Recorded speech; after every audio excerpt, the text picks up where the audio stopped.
Assalamualaikum warahmatullahi wabarakatuh. Sobat RH sekalian, jumpa lagi kita di channel yang keren ini, Keren Jadas.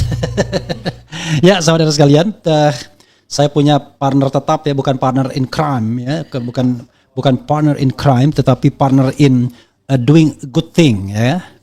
Lisa Noviani. Assalamualaikum warahmatullahi wabarakatuh, Lis. Waalaikumsalam. Alhamdulillah, batuk kita. Minum dulu ya.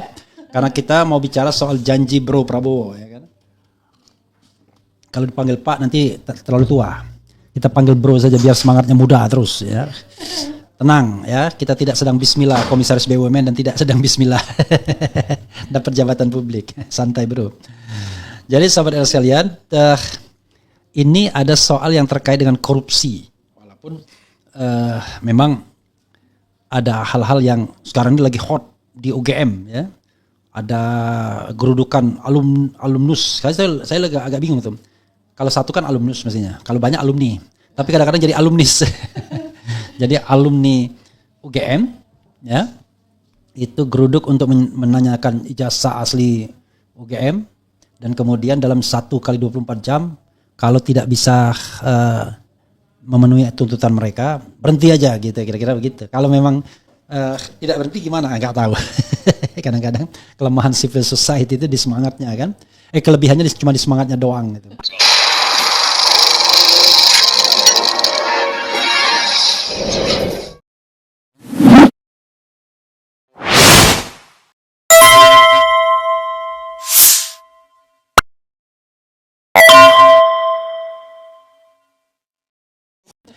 Jadi Lisa, apa yang mau disajikan hari ini ya?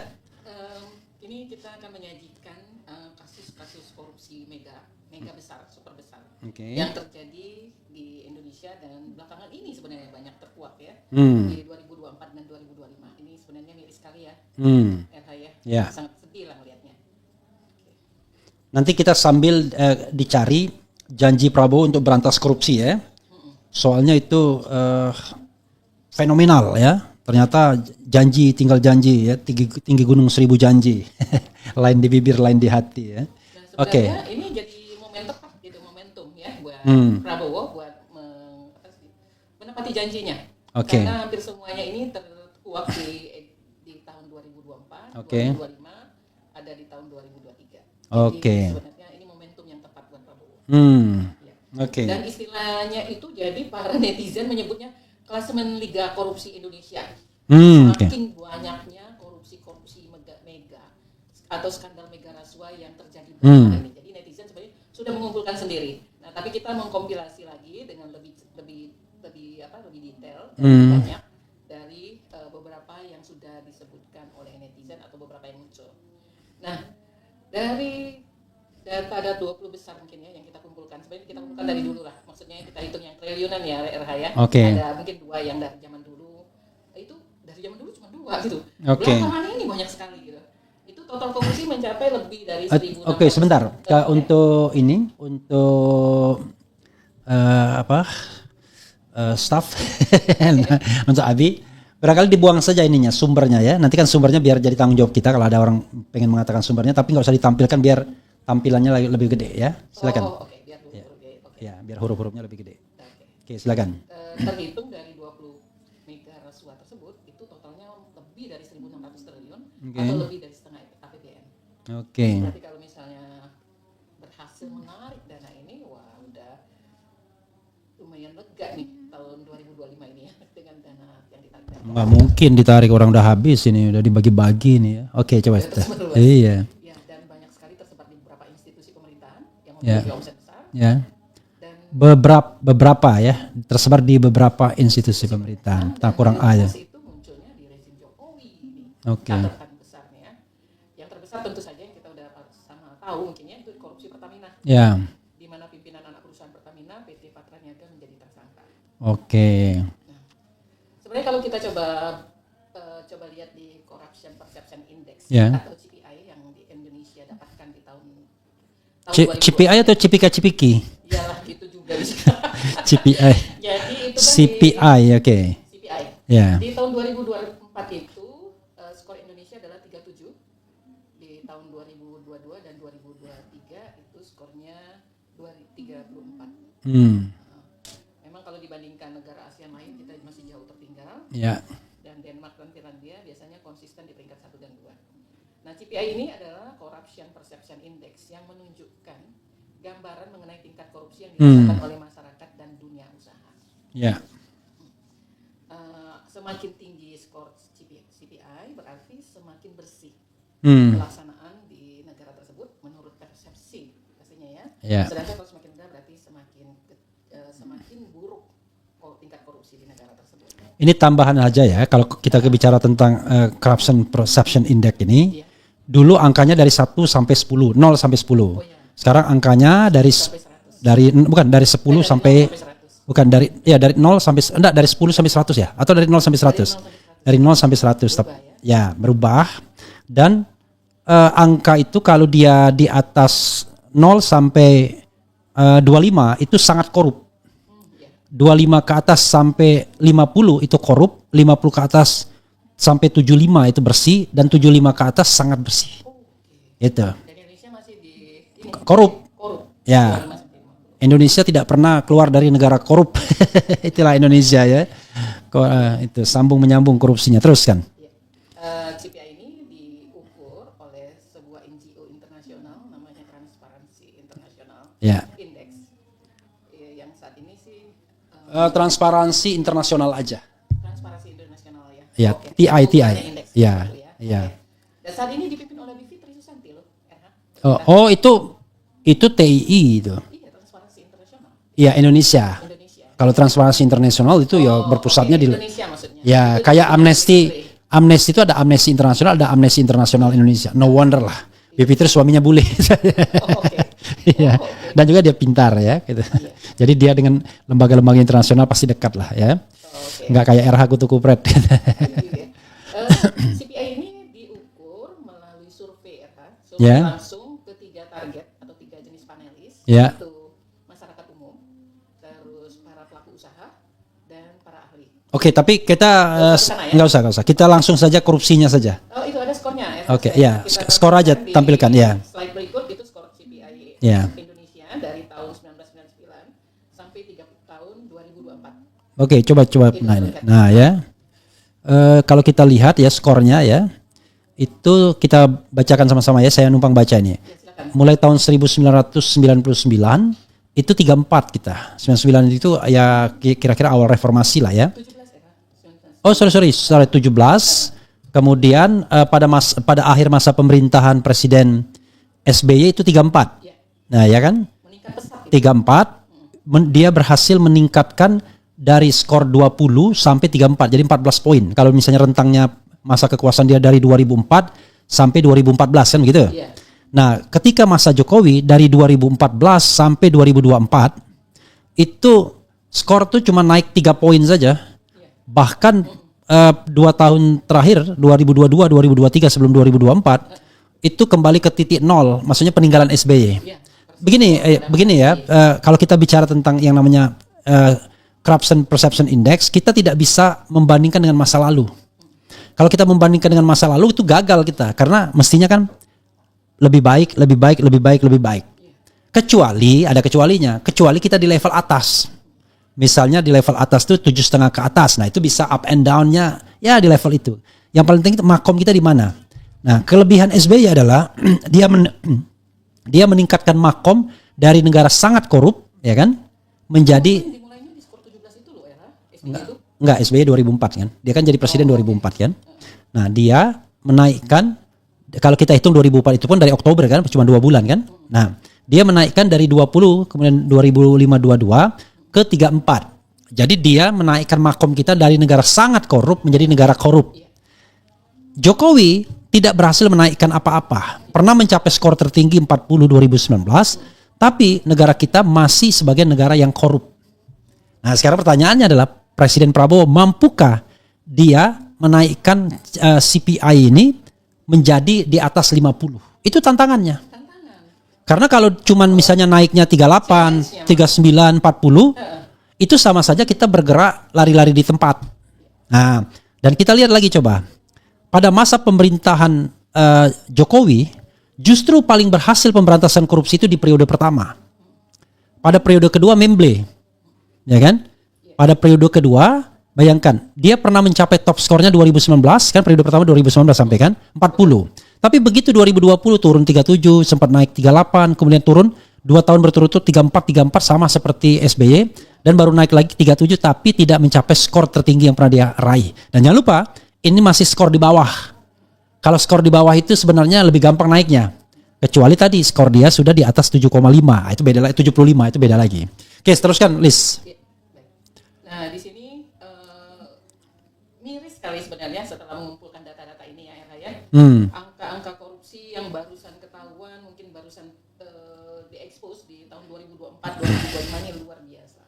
Yang paling mengerikan sebenarnya memang di Pertamina. Di Pertamina itu nilai korupsi yang tercatat itu adalah yang barusan diekspos itu yang 968,5 triliun, luar biasa. Berapa? Oke, 968,5 triliun. Slide 5. Ya. Di slide 5. Ya. Enggak salah ini, enggak ya? Enggak Oke. salah. Ini lebih dari seperempat dari APBN ya. Tapi kasusnya sampai sekarang belum ada update-nya lagi gitu soal penangkapan itu dan menjadikan mereka tersangka. Belum ada update-nya. Oke, ya. Yang kedua itu kasus mega korupsi di PT Timah. Oke. Yang Harvey Muiz sudah dihukum 20 tahun ya. Ya. Kalau salah. Ada lagi kasus BLBI. Ini adalah kasus lama, tapi kami masukkan di sini karena dia termasuk angka yang mega rasuah juga 138 triliun. Yang beberapa sudah dihukum, beberapa lagi masih menjadi DPO ya. Ya. Terus ada lagi penyerobotan lahan PT Duta Palma Group yang terjadi sepanjang tahun 2003, 2022 dan kayaknya juga baru diekspos tahun 2024 ini. Juga ada PT korupsi di PT TPPI, PT Trans-Pacific Petrochemical Indotama, nilainya juga sangat besar 37,8 triliun. Ya. Ada kasus yang sudah cukup lama dan juga sebenarnya ini di PT Asabri ya, asuransi, PT Jiwasraya itu nilainya 22,7 triliun dan di PT Jiwasraya ada 16,8 triliun. Ada lagi ini yang barusan diekspos itu yang Marcella itu, barusan diekspos dengan menampilkan duit berjejer gitu ya di depan itu. Yang katanya nilainya yang dijejerkan itu 2 triliun. Itu izin ekspor minyak sawit mentah dan turunannya itu di Wilmar, nilai korupsinya mencapai 11,8 triliun. Ada juga lagi lembaga ini juga baru-baru ini ya, baru-baru banget 2025 kali ya. Baru diekspos walaupun terjadinya di 2021 sampai 2022. Ada lagi korupsi yang terjadi di Lembaga Pemberian Ekspor Indonesia 11,7 triliun. Itu terjadinya sepanjang tahun 2013 sampai 2019. Juga yang terjadi di Kementerian Pendidikan Nasional nih sudah ada tersangkanya adalah staf ahli kalau nggak salah ya dari Menteri Pendidikan Nadiem Makarim. Itu adalah korupsi laptop Chromebook yang nilainya hampir 10 triliun. Ya, jadi tidak ada yang miliaran tuh, mainannya udah triliun-triliunan kurang ajar. Luar biasa. Dan ini hampir semuanya baru terungkap di masa akhir pemerintahan Jokowi. Ya. Hampir semuanya. Ya, karena anunya cari poin mungkin pejabatnya kan. Karena Prabowo getol bicara tentang pemberantasan korupsi, tetapi ya belum ada tindakan yang extraordinary kalau menurut saya kan. Kalau yang ordinary ya inilah yang dilakukan oleh terutama oleh Kejaksaan Agung. Lucu ya. Ya. Yang tadi kita berharap bahwa yang namanya KPK itu sebagai ujung tombak, malah ujung tombaknya sekarang adanya di Kejaksaan Agung gitu ya. Iya. Oke. Masih ada lagi ya? Kita lanjutkan lagi di peringkat ini 20 di slide besar 6. ya? 20 besar yang kami kompilasi, kita kompilasi ya era ya. Terus di masa Emir Sasatar itu ada korupsi pengadaan pesawat di Garuda. Nilainya juga 9,4 triliun. Wow. Banget lah, baru ketahuan juga. Ada di korupsi BTS 4G, 8 triliun. Ya. Ada ini data maksudnya korupsi lama di masa SBY, Bank Senturi kami masukkan karena nilainya juga sangat besar, itu 6,7 triliun tahun 2008. Ya. Nah, korupsi di PT Antam ini 3,3 triliun di semasa 2010-2021. Sebenarnya di PT Antam juga ada rumors ada korupsi yang lebih besar lagi, tapi belum terinikan ya, Erhaya belum. Apa istilahnya itu belum terverifikasi. Nah, yang baru-baru ini awal tahun 2025 ini adalah korupsi di BRI. Ada edisi BRI. EDC itu apa ya? yang untuk kalau kita belanja itu loh, Oh, alat untuk oke. kita misalnya Yeah. debit gitu kan, belanja Yeah, di oke. counter atau di mana, Yeah. di merchant gitu. Yeah. Nah itu nilainya 2,1 triliun. Itu sudah ada yang dicekal, ada 13 pejabatnya. Oke. Salah satunya adalah mantan wakil direktur utamanya Wadirutnya, terus juga ada direktur Siapa bagian wakil direktur utamanya? catur apa gitu kalau nggak salah. Oh ya, Kita oke. juga ada direktur bagian data digitalnya juga jadi bukan Pertanyaannya- belum tersangka sih, baru dicekal. Pertanyaannya ini ngapain aja ini komisarisnya ini utamanya, yang tidak lain adalah wakil menteri BUMN. Itu baru dicekal mereka, belum ada Harusnya tersangka. berhenti dia itu karena ini dari 2020 ke 2024. Artinya kan Iya, masa pada ya. saat dia menjabat tuh yang namanya siapa? Kartika Wirjoatmojo kan harusnya. Gitu. Oke, silakan. Ya, ini baru terungkap dan belum ada tersangka, Ya. tapi sudah 13 pejabat BRI yang dicekal ke luar negeri. Ada lagi Golden Key Group, ini editansil nih. Kita masukkan karena nilainya masih besar dan sampai sekarang masih ini ya. Masih buron. Masih buron. Udah berubah tuh orang. 1,3 Udah triliun. meninggal juga kita nggak tahu. Iya, itu tahun 93. Itu luar biasa waktu itu kan beritanya. Nah, ini kasus maklar kasus MA Zaro Prikar. Ya. Ini sekitar 1 triliun uang yang didapatkan dan emas batangan yang ada di rumahnya. 950 dan 1 miliar dan 50 kilogram emas. emas batangan. Jadi totalnya sekitar 1 triliun. Lebih ya kira-kira lah ya. Dan kemarin Anda bilang kan 1 triliun itu kan buat Zarob. Iya. Katanya ada 5 kali lipatnya yang diberikan kepada Ya teorinya kan begitu. teorinya kan? gitu ya. Ha. Teorinya kan setiap majelis hakim itu 3. Mm-mm. Kemudian kalau dia saja kemarin dapat 1 miliar dalam Satu kasus. satu kasus dan sementara uang yang mau digelontorkan tuh 5 miliar misalnya, maka kalau kita kalikan seperti itu, kalau ada 1 triliun berarti uang yang Di luar kapitalisasinya 6 triliun. Waduh. Teori anunya ya. Bisa masuk. Ya, tapi oke lah, coba teruskan. Oke. Ada lagi di BUMD ini baru juga ini BUMD di Riau, PT Ya. Pembangunan Sarana Rokan Hilir itu participation interest. Artinya ini dana yang diikut sertakan dalam sebuah proyek migas Ya. yang ini dikorupsi sebanyak sekitar 0,5 triliun. Oke. Besar sekali ya. Karena memang nilai-nilai proyek migas biasanya besar gitu. Ya. Bikin tank besar, penampungan dan segala macam gitu. Nah, ini baru banget, ini juga sepertinya belum ada tersangkanya, baru banget ini proyek fiktif Telkom. Jadi banyak sekali proyek fiktif yang ditemukan di Telkom. Itu nilainya sekitar 400 sekian miliar. Oke. Dan terakhir itu yang mungkin heboh juga itu waktu digeladahnya rumah Ridwan Kamil, korupsi di Bank Jabar Banten. Itu adalah korupsi advertising ya kayaknya ke media, ke berbagai media. Nilainya sekitar 222 triliun.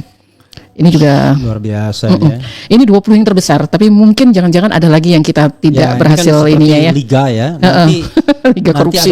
ada degradasi, ada promosi kan. Kemudian ada klasmennya berubah ya. Nanti kita tidak tahu siapa yang masuk degradasi. Ada yang naik kemudian, lagi ya, gitu. Ada yang promosi gitu ya. Masya Allah, iya. Jadi kalau degradasi itu artinya bagus kalau liga korupsi ini kan, makin tinggi kedudukannya makin parah itu. Gitu ya. Bisa aja yang baru tercium sekian, ternyata dicek-cek lagi, wah lebih besar lagi nih nilai korupsinya gitu kan. Ya oke. Yang jelas tidak akan masuk ini Tom Lembong karena nggak jelas nih kerugian negaranya kemana. Ya, oke. Itu bukan kerugian negara, itu kurang untung gitu kan. Itu apa lagi? Kalau untuk kasus korupsi sih, ini sih kita pengen menampilkan ini saja. Mungkin yang juga sangat penting, malah ini sangat penting mungkin ya. Itu kasus mafia Di Mahkamah mafia Agung. kasus di MA. Oke. Mafia kasus DMA coba kita tampilkan. Tapi mungkin Zaro Prikar aja ya, Nur Hadi ya boleh lah, nggak apa-apa, sekedar gambaran itu ya. Coba silakan. Oke. Jadi karena begini sobat era sekalian, kalau kita bicara tentang korupsi itu satu sisi, tapi law enforcement, penegakan hukum di sisi lain. Nah kalau kita bicara penegakan hukum, ya ujung tombaknya tentu Mahkamah Agung. Kalau Mahkamah Agungnya Sontoloyo, ya Sontoloyo lah semuanya kan. Oke, silakan teruskan. Iya, mafia kasus Zaro Prikar ini sungguh mencengangkan bagi masyarakat pastinya. Ya. Apalagi dana-dana yang menjadi alat bukti itu kan ada videonya dari kejaksaan ya. Ya. Itu hampir semua orang melihat betapa luar biasanya uang yang ada di rumah Zaro Prikar, banyak sekali, gak kebayang tuh sampai 900. Zaro Prikar jangan disingkat ya, tapi namanya Zaro Prikar, jangan disingkat. Zaro Prikar, ya. Sampai 915 miliar dan emas 51 kilogram ditemukan di rumah Zarob, dirampas dan disita untuk negara. Anda yakin itu segitu? Bisa lebih kali ya. Jadi kita tidak anu ya. Yang jelas di ini pernyataan dari siapa yang masyarakat anti korupsi Indonesia, Boyamin Saiman. Dia menengarai itu bukan 1 triliun tapi 1,6 triliun. Yang lebih kacau lagi teman saya di sebuah partai politik mengatakan, oh enggak bang, itu 2 triliun katanya. Waduh. Senap saya. Jadi gini, Ya.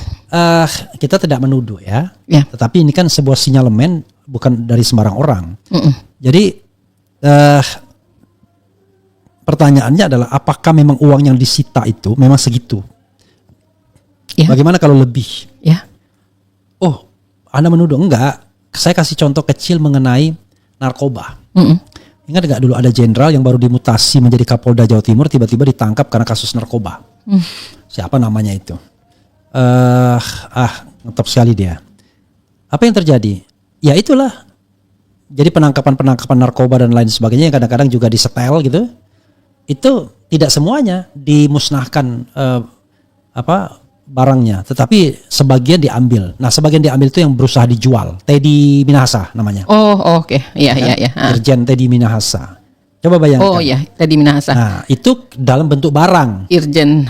Ya. Betul. Kalau dalam bentuk uang gimana? Kalau barang kan masih perlu dijual. Kalau duit ini sudah instan ya.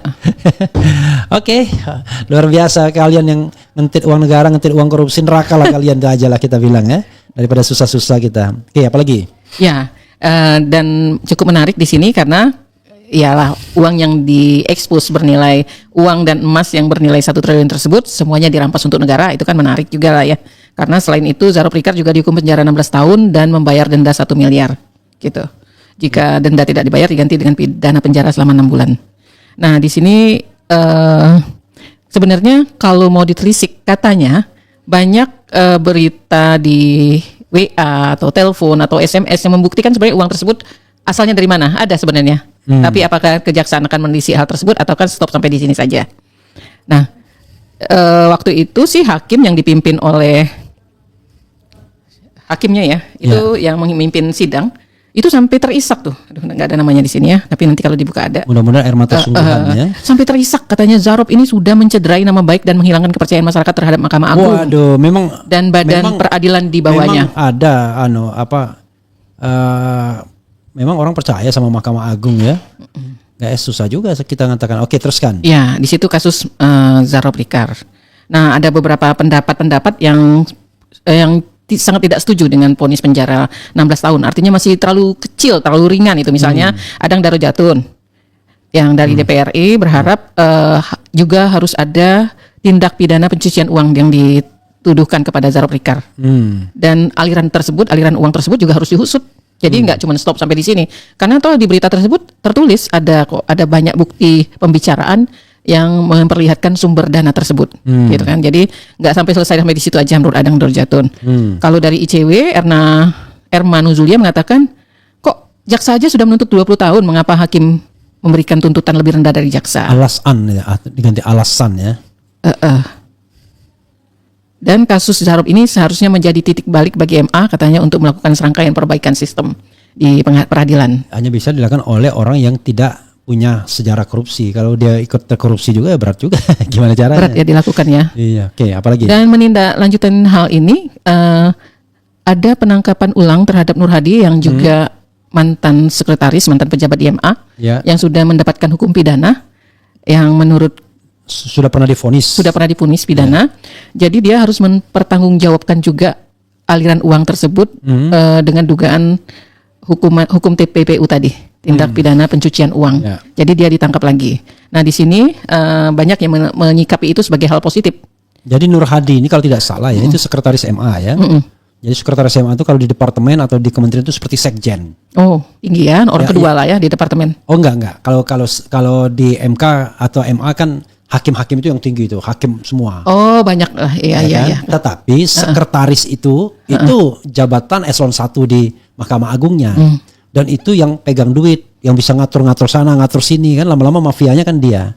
Dan Nur Hadi itu kalau tidak salah pernah waktu nikah dia ngasih semacam flash disk flash disk atau apa ya? Yang harganya 750.000. Apa yang selain flash disk itu yang lebih powerful dari flash disk dulu? CD player bukan? CD player lebih murah. External hard disk kalau nggak salah atau apa ya? Yang nilainya 750.000, bayangkan per satu tamu. Kalau dia ngundang katakanlah 500 saja dikalikan berapa? Dan itu sempat jadi heboh waktu itu. Dan perkawinannya pun di kalau nggak salah di Hotel Mulia ya. Dia bilang kalau dia punya bisnis burung walet dan lain sebagainya, dan itu bullshit semua itu. Hotel Mulia itu hotel paling mahal kayaknya deh, paling mewah ya saat itu mungkin di Jakarta ya. Oke, silakan. Iya. Jadi mantan penyidik senior KPK Praswat mengapresiasi penangkapan kembali ex-sekretaris MA tersebut setelah 5 hari dia bebas. Jadi pada 1 Juni dia ditangkap lagi. Oke. Karena mestinya menurut Praswat itu suap dan gratifikasi yang menjerat Nur Hadi sebelumnya cuman merupakan sebagian kecil dari rangkaian kejahatan sistemik mantan pejabat MA yang mestinya menjadi garda terdepan penegak keadilan. Ya, jadi dia sangat setuju dengan penangkapan ini dan nantinya akan diusut dengan dugaan TPPU. Tindak pidana pencucian uang. Tindak pidana pencucian uang. Nah, di sini juga muncul ya beberapa pendapat tentang bagaimana sikap terhadap MA. Itu yang pertama itu ada dari mungkin RH lebih bisa menjelaskan tentang shutdown MA gitu. Oke. Ya, itu dari kita di sini Nanti kita shutdown MA itu nanti saya jelaskan bagian akhir ya. oke. Ya. Ada beberapa lagi yang menyatakan bahwa MA runtuh nih dari Furkan Jurdi, praktisi hukum dan penulis aktivis muda Muhammadiyah. Dia bilang runtuhnya keagungan mahkamah. Penanganan perkara MA berpotensi menurut Furkan menjadi celah main mata para hakim sebelum memberikan putusan atas suatu perkara. Nah, mengapa itu terjadi? Menurut Furkan karena proses persidangan yang tertutup menjadi celah bagi hakim untuk bermain dalam memutuskan perkara. Lemahnya sistem pengawasan dan penindakan terhadap hakim agung yang melanggar etik ada atau penindakan atau tidak ada selama ini ya, RH? Ada, tetapi ya jeruk makan jeruk bisa, oke lah, terus saja. Terus ada proses rekrutmen hakim yang tidak lagi melihat rekam jejak seseorang yang dapat membahayakan bagi peradilan. Itu menurut Furkan Juhdi ya. Oke. Ini praktisi hukum dan aktivis muda Muhammadiyah. Oke. Ada lagi pendapat yang dikemukakan oleh Baksu Rekso Wibowo, dosen Fakultas Hukum Unair. Ya, di tahun 1983-2018 ya dia menjadi dosen di sana. Itu dia tulisannya di Media Indonesia itu sebuah kolom, itu robohnya mahkamah kami. Dia mencuplik kata dari Sebastian Pompe dalam bukunya berjudul The Indonesian Supreme Court, A Study of Institutional Collapse. Sudah menggambarkan busuknya pengadilan kita katanya. Itu tahun 2005 sudah ada tulisannya. Tapi pemerintah dan kita mengabaikan peringatan tersebut. Bahkan sekarang sering sekali didengungkan menurut Basuki itu bahwa hakim itu wakil Tuhan di dunia. Padahal sebenarnya menurut dia hakim itu manusia biasa yang juga kadang ada banyak unsur setannya juga gitu. Nah, untuk menjaga dan memastikan agar tidak terjadi praktik penyimpangan, diperlukan pengawasan secara intensif dan berkelanjutan terhadap semua aparat penegak hukum. Bisa dilihat juga dari gaya hidupnya yang bisa diawasi oleh semua orang sebenarnya. Terlihat nyata kalau gaya hidup sebenarnya ya. Ya. Iyalah, dulu ada waktu Sambo itu press conference, bajunya aja 7 juta. Lagi cincinnya, kemudian lagi jam tangannya yang diperkirakan 1 miliar lebih. Waduh. Gitu. Ya oke lah, teruskan. Mungkin karena dia nggak sensitif dengan hal tersebut karena udah biasa. Bahkan mungkin yang dipakainya udah yang paling sederhana, jangan-jangan era. Jadi dia pikir, ini saya udah yang ada paling lagi ininya.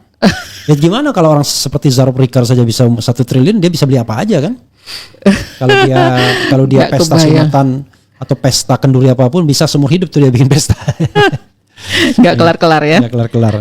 Nih para ahli hukum memberikan berbagai pendapat. Ini kita lihat sebenarnya ini dikumpulkan di salah satu online ya, website online runtuhnya pilar keadilan dan ini adalah suara kritis dari para ahli hukum. Profesor Bambang Santoso, pakar hukum tata negara dari UGM. Siapa dia nih? Saya Bambang Santoso. Oke, silakan. Dari UGM nih katanya, dosen gitu ya, atau dosen baru. Keadilan tidak boleh tunduk pada tekanan kekuasaan. Jika hakim takut mengambil keputusan karena tekanan eksternal, maka runtuhlah wibawa hukum itu sendiri. Jadi menurutnya, salah satu indikator utama dari negara hukum adalah keberanian hakim dan jaksa menegakkan keadilan, walaupun harus melawan arus kekuasaan. Gitu. Saya yang agak sedihnya ini kadang-kadang ketika di kampus berteori, tapi begitu berkuasa ternyata dajjal juga. Sulit ya, sulit menolak godaan. Saya tidak bisa bilang Bambang Santoso, tapi itu dosen-dosen yang bicara tentang demokrasi itu begitu berkuasa, parah juga. Oke, silakan terus. Iya, banyak memang ya akademisi yang sekarang menjabat di pemerintahan. Iya, ketika berkuasa parah juga. Mereka lebih parah karena mereka tahu ilmunya kan. Teruskan. Tahu celah-celahnya gitu. Iya. Ada lagi Dr. Lilis Rahmawati dari UI yang mengatakan sistem peradilan sedang mengalami krisis kepercayaan publik ketika vonis menjadi tidak konsisten, kalau dari kalangan elit mendapat perlakuan istimewa, dan kalau rakyat kecil akan dihukum berat. Oke. Tajam ke bawah tapi tumpul ke atas itu ya. Oke. Universitas Indonesia dijadikan UI aja biar agak kecil gitu ya. Ya, tulisannya lebih simpel ya. Lebih simpel gitu. Yang UGM gitu. sesama pakar hukum tata negara nih, Yusril Izzah Mandehendra, dia bilang sama dia sih. tidak pakar hukum tata negara saja, tapi dia juga orang yang beruntung mendapatkan kekuasaan berkali-kali di pemerintahan. Karena Spesialis. Karena gaya salsanya itu yang luar biasa. Silakan. Sama dengan Dr. Lilis pendapatnya, dia pengennya hukum tuh tidak hanya tajam ke bawah tapi juga tajam ke atas gitu. Tapi lucu, yang ngomong dia pejabat sendiri. Ya lah, praktekkan dong gitu kan gitu. Iya, sebenarnya ngomong dia kalau ada kasus Zaro Prikar dan lain sebagainya. Coba silakan. Ya, ini ada lagi dari Profesor Topo Santoso juga dari UI. Ya. Nah, ini menarik ini ya. Oh, enggak, ini sama ya. Dia bilang eksaminasi kritis terhadap putusan hakim itu harus sering jadi pembelajaran lah bagi para penegak hukum ya. Sedangkan aktivis dan pegiat anti korupsi Bambang Harimurti, akademisi anti korupsi perlu melakukan eksaminasi kritis di perkara ini. Anti korupsi itu antinya itu nggak usah pakai strip ya.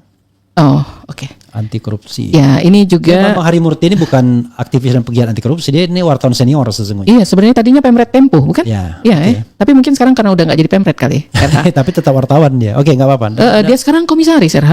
Di? Komisaris kalau nggak salah. Lupa saya di mana ya. Kayaknya ada namanya di komisaris. Oke. Jadi sekarang Pemretnya udah diberikan ke juniornya. Oh, itu udah lama itu. Oh, udah lama ya? Udah lama. Kan sekarang ya? Sudah lama banget. Ya. Oke, silakan. Tapi ini yang saya juga nggak tahu nih. Kalau mantan Rektor Undip, Yos Johan Utama, katanya tidak baik memaksakan perkara perdata dalam ranah pidana. Ini mungkin terkait dengan masalah Nur Hadi dan Zaro Prikar tadi ya. Pidana dan perdata mungkin katanya nggak bisa. Saya kira dihapus saja itu komentarnya karena kita tidak tahu konteksnya. Ini Lisa ngambil sesuatu ya. Oke, dihapus saja. Saya juga bingung soalnya kenapa pendapatnya berbeda alirannya gitu ya. Enggak bukan berbeda. Itu perlu penjelasan. Tetapi maksudnya kita nggak bisa begini aja. Oh, oke, maaf. Kita juga ini ya.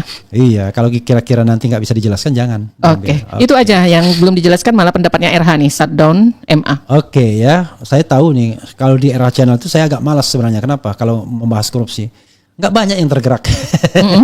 Tapi kalau ijazah palsu, ya kan? Atau Pak Jokowi main motor-motoran, padahal ini penting ya. Tapi oke ya. Iya.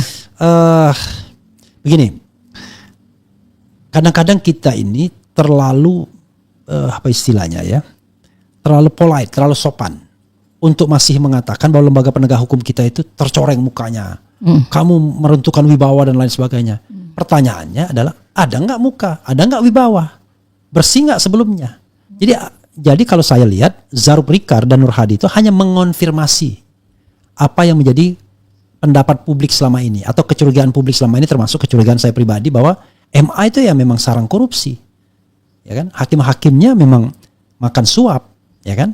Kalau kita mau jujur misalnya, coba tunjuk tangan siapa di antara hakim itu yang tidak pernah disuap. Kan begitu? Dan sekarang dengan putusan MK nggak boleh marah loh di kritik institusinya, karena kita tidak menyerang orang, tapi kita mengkritik yang namanya public entity ya, public organ ya. Jadi kita tidak menyerang pribadinya, karena itu nggak ada masalah kita marah dengan Mahkamah Agung. Nah, kalau seandainya seorang maklar seperti Zaro Prikar bisa mengumpulkan uang 1 triliun, itu yang ketangkap loh. Iya, betul. Kan uang bisa lari sendiri itu. Uangnya yang ketangkap. 951 miliar dan 51 kilogram emas itu yang ketangkap. Belum lagi kalau misalnya sudah dialihkan ke tempat lain. Atau dijadikan aset dan lain sebagainya. Kita kan cuma tahunya kan uang cash sama emas. Iya. Itu buat dia sendiri. Yang kata Maki, Boyamin Saiman, enggak 1,6. Ada yang bilang 2 triliun, wallahu alam bisawab. Pertanyaannya adalah, mungkinkah seorang maklar itu makan sendiri uangnya? Kan nggak mungkin. Yeah. Seorang maklar itu pasti menjadi perantara antara pembentuk keputusan atau pembuat putusan, dengan dia sebagai perantara dengan orang yang ingin menyuap untuk memenangkan perkara. Sekarang, kalau begitu caranya, maka ada 2 hal yang perlu diselidiki lebih lanjut. Dari mana uangnya? Kan nggak mungkin uang pribadi Zaro Prikar. Iya. Kedua, kemana saja uang itu mengalir selain yang parkir di rumah Zaro Prikar sendiri? Iya. Kan sederhana. Nah, kalau seandainya Kejaksaan Agung mau mengurai itu, maka banyak sekali orang yang terlibat. Iya, betul. Mestinya bisa karena di berita tersebut pun tertulis kok ada bukti-bukti pembicaraan dari mana uang tersebut dikirim gitu kan. Sangat Komplit. bisa. Betul. Jadi ya lucu sekali gitu ya. Jadi kalau seandainya kita mau serius memberantas korupsi, maka saya pernah mengusulkan shutdown Mahkamah Agung. Iya. Kenapa shutdown Mahkamah Agung? Begini, yang namanya presiden itu mempunyai kekuasaan instrumental yang luar biasa yang namanya Perpu. Peraturan pemerintah pengganti undang-undang. Memang akan sangat kontroversial ketika presiden mengeluarkan Perpu yang terkait dengan shutdown Mahkamah Agung. Jadi shutdown Mahkamah Agung itu bukan berarti Mahkamah Agungnya dibubarkan, tidak. Hakimnya di freezing, ya kan? Dibekukan dulu eksistensinya, kemudian diseleksi ulang hakim-hakimnya. Tentu dengan sistem anti korupsi yang luar biasa. Kalau Anda nggak korup, ya nggak usah khawatir. Carilah orang-orang yang punya punya legitimasi, orang-orangnya punya semacam ya selama ini punya track record dan lain sebagainya. Kristuti, Krisnowo itu RH pernah sebutkan misalnya. Ya misal ya itu kan profesor misal. Dari UI. Nah, sehingga kalau memang Prabowo ingin memberantas korupsi dari sini mulainya.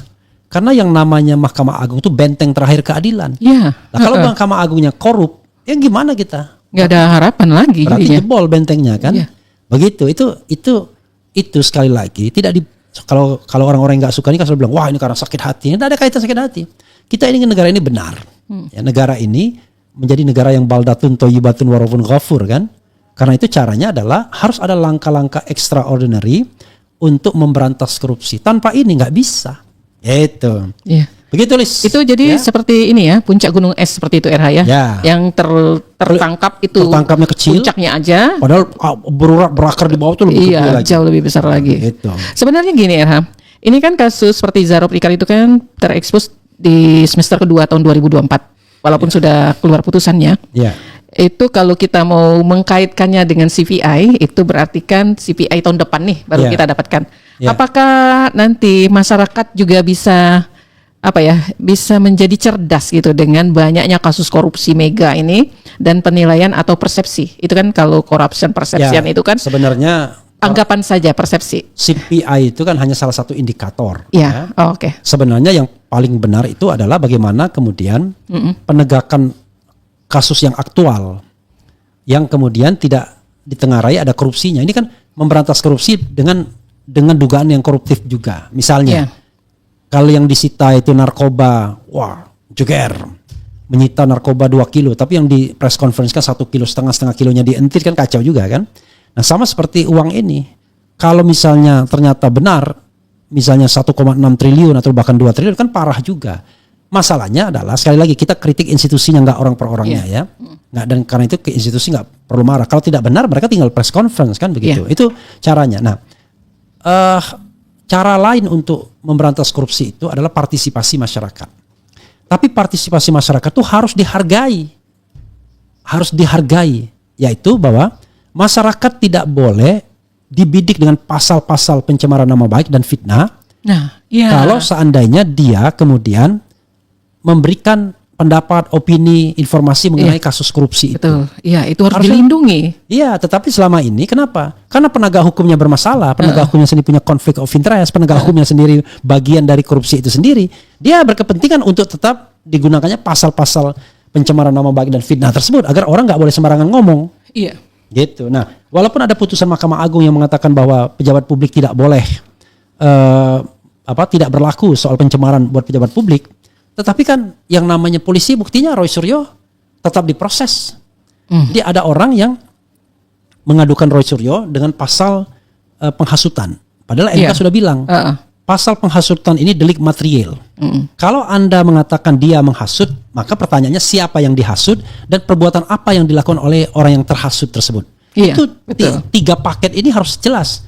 Penghasut, dihasut, lalu perbuatan jahatnya yang terjadi. Itulah makanya dinamakan delik material. Kan ini dua ini kan kagak ada. Diproses juga pasal itu. Kemudian yang terkait dengan pasal kebohongan misalnya. Kebohongan itu hanya bisa berlaku kalau memunculkan kerusuhan di masyarakat. Kalau bohong doang, atau nggak benar, ya kita bicara kebenaran ilmiah. Yang Lisa sampaikan itu belum tentu benar semua. Ya. Bisa jadi datanya keliru. Ya. Bisa salah ketik, human error. Bisa salah baca sumber, human error. Atau sumbernya sendiri yang kemudian salah. Nah itu kan metode ilmiah untuk check and recheck sesungguhnya kan. Ya. Kalau pers itu ya itu yang namanya hak jawab dan lain sebagainya. Biasanya kalau kami peneliti sumbernya memang banyak. Ya. Jadi dari satu data itu ada beberapa sumber yang kita lakukan cross check.